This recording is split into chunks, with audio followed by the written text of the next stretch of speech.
Hello दोस्तों नमस्कार। Political science learning में आप सभी का स्वागत है। हम लोग इंटरनेशनल रिलेशंस के पीवाईक्यूज कर रहे हैं जो UGC net political science exam में आया है। इसका हमने पार्ट 1 कर चुके हैं। आज जो है तो हम लोग इसको पार्ट 2 करेंगे। ये एमसीक्यूज आपको पॉलिटिकल साइंस के जो एमसीक्यू बेस्ड एग्जाम होते हैं उन सब जगह एग्जाम मदद करेगा। जैसे आप असिस्टेंट प्रोफेसर एग्जाम्स की तैयारी कर रहे हैं या सीयूटी यूजीपीजी की तैयारी कर रहे हैं, पीजी की तैयारी कर रहे हैं, तो वहाँ पर आपको हेल्प करेगा। तो आइए देखते हैं जो आज का क्वेश्चन है। पहला है which of the following correctly matched. तो इसमें करेक्टली कौन सा मैच है? फर्स्ट है डोकलाम ट्रांजैक्शन है, ये ट्रू है। Easter day attack took place in Sri Lanka, ये भी सही है। यूक्रेन नाटो का मेंबर है, नाटो का मेंबर यूक्रेन नहीं है। इराक गल्फ काउंसिल कोऑपरेशन का मेंबर है, ये भी करेक्ट इनकरेक्ट है। तो यहाँ जो करेक्ट स्टेटमेंट है, केवल करेक्ट जो मैच है वो ए और बी है। तो इसका जो करेक्ट आंसर होगा वो सेकंड बी नंबर होगा, ए एंड बी ओनली। आइए देख लेते हैं डिटेल एक्सप्लेनेशन। तो करेक्ट आंसर होगा ए एंड बी होगा। डोकलाम क्या है? डोकलाम एक डिस्प्यूटेड एरिया है बिटवीन चाइना और भूटान के, और ये ट्रांजैक्शन पर है इंडिया चाइना भूटान के। 2017 में जो China India border stand of हुआ था, वो चाइनीज जो रोड कंस्ट्रक्ट कर रहे थे डोकलाम एरिया में, उसकी वजह से हुआ था। जो Easter day attack terror attack है वो श्रीलंका में हुआ था, ये 21 अप्रैल 2019 को हुआ था। यूक्रेन क्या है? यूक्रेन नाटो का मेंबर नहीं है। नाटो क्या है? नाटो एक नॉर्थ अटलांटिक ट्रीटी ऑर्गेनाइजेशन है जो इंटर गवर्नमेंटल मिलिट्री अलायंस है। ये 30 जो नॉर्थ अमेरिकन कंट्रीज और यूरोपियन कंट्रीज हैं उनके बीच अलायंस है। यूक्रेन ने इस पे मेंबरशिप के लिए, नाटो में मेंबरशिप के लिए 2002 में अप्लाई किया था, लेकिन इसको अभी तक उसकी सदस्यता जो है तो नहीं दी गई है। इराक भी जो है तो गल्फ कॉर्पोरेशन काउंसिल का मेंबर नहीं है। गल्फ कॉर्पोरेशन काउंसिल क्या है? गल्फ कॉर्पोरेशन काउंसिल या जीसीसी एक पॉलिटिकल और इकोनॉमिक अलायंस है। ये 6 अरब स्टेट्स के बीच है जो पर्सियन गल्फ रीजन में हैं। इनमें आते हैं Bahrain, Kuwait, Oman, Qatar, Saudi Arabia और यूएई यानी यूनाइटेड अरब अमीरात। यहाँ पर दो लिस्ट दी गई है, आपको फर्स्ट और लिस्ट को सेकंड लिस्ट से मैच कराना है।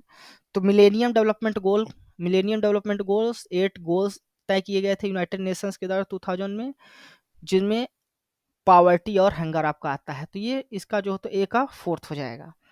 फिर मार्शल प्लान क्या है? मार्शल प्लान यूएस के द्वारा प्रोग्राम है जो यूरोपियन रिकवरी प्रोग्राम था। फिर G77 क्या है? G77 डेवलपिंग कंट्रीज का एक न्यू इंटरनेशनल इकोनॉमिक ऑर्डर है। गाट क्या है? गाट जो है तो वर्ल्ड ट्रेड ऑर्गेनाइजेशन का प्रीवियस ऑर्गेनाइजेशन है। तो इसका जो मैच होगा ए का फोर्थ, बी का वन, सी का सेकंड, डी का थर्ड। तो ये करेक्ट आंसर जो है आपका ए हो जाएगा। अब हम लोग इसका करेक्ट एक्सप्लेनेशन देख लेते हैं। तो मिलेनियम डेवलपमेंट गोल है वो क्या है? ये 8 इंटरनेशनल डेवलपमेंट गोल हैं जिसको सेट किया गया था यूनाइटेड नेशंस के द्वारा 2000 में, और ये जो गोल थे 8 गोल थे, इनको अचीव करना था 2015 तक। एमडीजीज का फोकस एरिया क्या है? जो 8 गोल हैं वो कौन कौन से हैं? तो पावर्टी है, हंगर है, health, education, gender equality, environmental sustainability and global partnership. Marshall plan क्या था? मार्शल प्लान 1948 में आता है। ये यूएस का प्रोग्राम है जिसके द्वारा जो तो जो यूरोप, वेस्टर्न यूरोप है, उसको इकोनॉमिक असिस्टेंट देना था। जो वर्ल्ड वार सेकंड था उसकी वजह से यूरोप में जो डिस्ट्रक्शन हुआ था उसको रिकंस्ट्रक्ट करना था। साथ ही जब मार्शल प्लान था वो डिजाइन किया गया था यूरोपियन कंट्रीज को रिबिल्ड करने के लिए वहाँ की इकोनॉमी, और जो वहाँ कम्युनिज्म था उसको प्रिवेंट करने से रोकना भी, उसको स्प्रेड होने से रोकना भी था। फिर ग्रुप ऑफ 77 क्या है? ग्रुप ऑफ 77 कोएलिशन है डेवलपिंग कंट्रीज का। इसको फॉर्म किया गया था 1964 में। ये जो G77 है ये कमिटेड है promoting the interest of developing countries in global economy. फिर general agreement on trade tariff and trade क्या है? ये एक इंटरनेशनल एग्रीमेंट था जो रूल तय करता है कि जो डिफरेंट कंट्रीज हैं उनके बीच का ट्रेड किस प्रकार किया जाएगा, और इस गार्ड को रिप्लेस कर दिया गया था डब्ल्यूटीओ के द्वारा 1995 में। वर्ल्ड ट्रेड ऑर्गेनाइजेशन के द्वारा इसको रिप्लेस कर दिया गया है। नेक्स्ट क्वेश्चन है arrange the following according the chronological order. इसको आपको क्रोनोलॉजिकल ऑर्डर में अरेंज करना है। रशियन यूक्रेन वॉर ये 2014 में शुरू हुआ था। रशियन जॉर्जियन वॉर ये 2008 में हुआ था आपका। यूरो मेडन रेवोल्यूशन ये 2013-14 में शुरुआत हुई थी इसकी। और ऑरेंज जो रिवॉल्यूशन है, ऑरेंज रिवॉल्यूशन, ये 2004-5 में शुरू हुआ था। तो इसका जो करेक्ट आंसर है डी होगा, फिर उसके बाद बी होगा, सी, ए, यानी कि फर्स्ट ऑप्शन जो है इसका करेक्ट आंसर होगा। अब हम लोग देख लेते हैं इसका डिटेल एक्सप्लेनेशन। जो ऑरेंज रिवॉल्यूशन है, ये एक पीसफुल अपराइजिंग है जो यूक्रेन में हुआ था 2004-5 में। इस प्रोटेस्ट के द्वारा, इसका जो प्रोटेस्ट का जो ट्रिगर पॉइंट था, इस प्रोटेस्ट के होने का कारण था वो इलेक्टोरल फ्रॉड था। जो प्रेसिडेंशियल इलेक्शन हुआ था 2004 में यूक्रेन में, उसमें ये माना गया है कि इलेक्टोरल फ्रॉड किया गया है। और इस प्रोटेस्ट के द्वारा जो वहाँ के यूक्रेनियन प्रेसिडेंट थे उस समय के, विक्टर यूनुकोव, उनको हटा दिया जाता है और नई गवर्नमेंट इस्टेब्लिश की जाती है।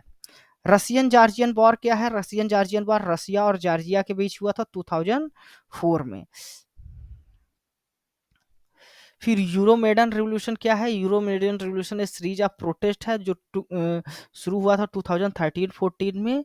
और इसमें भी जो ये था कि जो यूक्रेनियन गवर्नमेंट है वो यूरोपियन यूनियन में जो गवर्नमेंट के साथ एसोसिएशन के लिए साइन नहीं की थी, उस वजह से ये जो तो प्रोटेस्ट शुरू हुआ था, ये रिवॉल्यूशन शुरू हुआ था।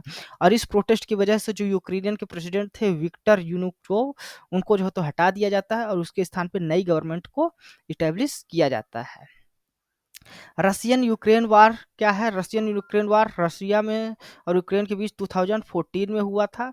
ये भी जो तो यूक्रेन के जो गवर्नमेंट का डिसीजन था यूरोपियन यूनियन से ना मिलने के, उसकी वजह से शुरू हुआ था। और इसकी वजह से 1000 डेथ्स होती है और लगभग 1.5 मिलियन पीपल डिस्प्लेस हो जाते हैं।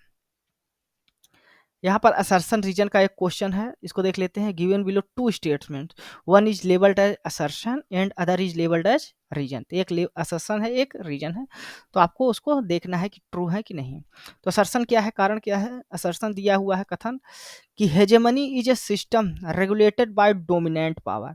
तो हेजेमनी एक प्रकार का सिस्टम है जो डोमिनेंट पावर के द्वारा रेगुलेट की जाती है, ये ट्रू है। रीजन क्या है? इन रियलिस्ट थ्योरी, जो रियलिस्ट इंटरनेशनल थ्योरी है उनके परपेच में देखा जाए, it refers to the influence a great power is able to establish over the other states in the system ranging from the leadership to dominance. जो great powers होते हैं वो अपना जो डोमिनेंस है वो अदर स्टेट्स पे लागू करते हैं। तो ये भी सही है। हेजीमनी में यही होता है कि जो ग्रेट पावर होते हैं, जो पावरफुल स्टेट्स होते हैं, वो अपना इन्फ्लुएंस जो अदर स्टेट्स होते हैं उन पे करते हैं। तो यहाँ पर जो असर्शन और रीजन दिया गया है दोनों सही है। तो इसका जो करेक्ट आंसर होगा फर्स्ट नंबर होगा, बोथ असर A and R correct and R is a correct explanation of A. अब हम लोग इसका डिटेल एक्सप्लेनेशन देख लेते हैं। तो यहाँ पर जो असर्शन और रीजन है दोनों करेक्ट हैं और उसका जो एक्सप्लेनेशन दिया है वो भी करेक्ट दिया हुआ है। नेक्स्ट है केनेथ वाल्ट्स। केनेथ वाल्ट्स क्या है? रियलिस्ट है, नियो रियलिस्ट, आइडियलिस्ट या एनार्किस्ट? तो केनेथ वाल्ट्स आपके नियो रियलिस्ट है या एक स्ट्रक्चरल थ्योरी जो इंटरनेशनल रिलेशंस की है उससे संबंधित है, जिसको स्ट्रक्चरल थ्योरी को नियो रियलिस्ट थ्योरी भी कहते हैं। तो हम लोग देख लेते हैं, नियो रियलिस्ट से संबंधित है केनेथ वाल्ट्स। केनेथ वाल्ट्स एक पॉलिटिकल साइंटिस्ट थे जिन्होंने डेवलप किया था थ्योरी ऑफ नियो रियलिज्म। अपनी बुक, जो उनकी बुक थी थ्योरी ऑफ इंटरनेशनल पॉलिटिक्स, 1979 में आई थी। तो इस बुक को भी याद रखिएगा, किस ईयर्स पब्लिश हुई है उसको भी याद रखिएगा। न्यू रियलिज्म क्या है? New realism theory of international relations की एक थ्योरी है। ये इम्फेसिस करती है जो स्ट्रक्चर है उसका रोल, उसके रोल पर, कि जो स्ट्रक्चर होता है वो किसी स्टेट्स का बिहेवियर को सेव करता है। इसमें जो केनेथ वाल्ट्स हैं वो आर्ग्यू करते हैं कि जो स्ट्रक्चर है इंटरनेशनल सिस्टम का वो एनार्किक है, यानी कि कोई ऐसी सेंट्रल अथॉरिटी नहीं है जो किसी भी आर्डर को इन्फोर्स कर सके, किसी रूल रेगुलेशंस को इन्फोर्स कर सके। साथ ही साथ केनेथ वाल्ट्स का मानना है जो एनार्की है उसकी वजह से सिक्योरिटी डायलेमा भी उत्पन्न होता है और यही जो है तो कारण बनते हैं जो वार है इंटरनेशनल सिस्टम में उसका। साथ ही साथ जो केनेथ वाल्ट्स की थ्योरी है, ये जो न्यूरलिज्म है, ये इंटरनेशनल फील्ड्स के बहुत से इवेंट्स को एक्सप्लेन करने में भी मदद करती है। जैसे कोल्ड वार क्यों हुआ, यूनाइटेड नेशंस का राइजेस क्यों हुआ, क्यों हेजेमनी पावर के रूप में इंटरनेशनल यूनाइटेड स्टेट्स जो है तो डेवलप हुआ, और साथ ही साथ जो इराक और अफगानिस्तान में वार चल रहे हैं उसको भी एक्सप्लेन करने में मदद करती है new religion theory Kenneth Waltz की। अदर जो ऑप्शंस में दिए हुए हैं थ्योरी, वो रियलिस्ट थ्योरी दी हुई है। रियलिस्ट थ्योरी क्या है? ये भी इंटरनेशनल थ्योरी है, और इस थ्योरी का मानना है कि जो स्टेट्स होते हैं वो पावर्स के द्वारा मोटिवेटेड होते हैं। और साथ साथ ये थ्योरी, रियलिस्ट थ्योरी भी मानती है कि जो इंटरनेशनल सिस्टम है वो एनार्किक है। दूसरा है आइडियलिस्ट भी एक इंटरनेशनल थ्योरी है। एक इसका आइडियलिस्ट थ्योरी का मानना है कि जो स्टेट्स होते हैं वो एक दूसरे से कोऑपरेट करते हैं, और साथ ही साथ जो इंटरनेशनल सिस्टम है उसको मोर पीसफुल बनाते हैं, शांतिपूर्ण बनाते हैं आइडियलिस्ट। एनार्किस्ट का क्या मानना है? एनार्किस्ट का मानना है कि जो कोई स्टेट्स नहीं होता, इनका मानना है कोई स्टेट नहीं होता, और जो वर्ल्ड है वो इंडिविजुअल्स या स्मॉल ग्रुप्स के द्वारा गवर्न किए जाते हैं। Match list first and list second, list one और लिस्ट दो दी है। लिस्ट एक में जो है तो पॉलिटिकल साइंटिस्ट हैं, और दूसरी जो लिस्ट है उसमें उनकी बुक्स दी हुई है, तो आपको मैच कराना है। तो हेनरी किसेंजर की जो बुक है traditional approach to foreign policy है। केनेथ वाल्स की बुक है man state and war. Amitabh Acharya ये मल्टीप्लेक्स ऑर्डर बुक लिखते हैं, और जोसेफ एस नाई जो हैं वो the future of power book लिखते हैं। तो इसका जो करेक्ट आंसर होगा ए का थर्ड, बी का फर्स्ट, सी का वन एंड डी का फोर्थ। तो करेक्ट आंसर थर्ड होगा। तो इसका डिटेल देख लेते हैं। हेनरी किसेंजर जो हैं वो traditional approach to foreign policy से संबंधित है। Kenneth Waltz man state in war. Amitabh Acharya multiplex order, और जोसेफ नाई जो है वो फ्यूचर ऑफ पावर से रिलेटेड है। नेक्स्ट क्वेश्चन है, which of the following are correctly match, इनमें से कौन से जो है तो करेक्टली मैच है। यहाँ कन्वेंशन दिए गए हैं उनके, वो कन्वेंशन किस ईयर में हुआ थे उसके मैच कराना है। तो देखना, पहला है international covenant on civil and political right, ये 1966 में हुआ था, ये ट्रू है।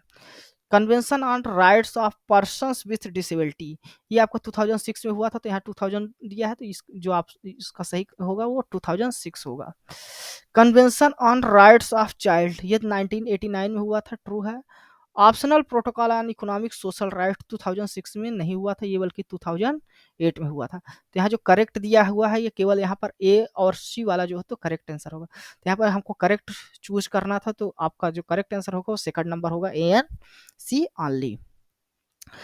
अब देख लेते हैं, जो international covenant on civil and political right हुआ था, इसको यूनाइटेड नेशन जनरल असेंबली के द्वारा अडॉप्ट किया गया था 1966 में। Convention on rights of child was adopted, इसको जो अडॉप्ट किया गया था 1989 में अडॉप्ट किया गया था, और ये जो फोर्स में आया था वो 2 सितंबर 1990 में आया था। फिर है the convention on rights of person with disability, इसको अडॉप्ट किया गया था 2006 में। Optional protocol on economic social and cultural rights, इसको अडॉप्ट किया गया था 2008 में। तो ये था हमारा इंटरनेशनल रिलेशंस के पीवाईक्यूज का एमसीक्यू। ये आपको कैसा लगा वीडियो, आप अपने कमेंट्स के माध्यम से मुझे जरूर बताइए। साथ ही साथ आप हमारे इस चैनल को सब्सक्राइब कर दें, ताकि जो हमारे आगे आने वाली वीडियोज हैं वो आपको मिल सके। धन्यवाद, थैंक यू।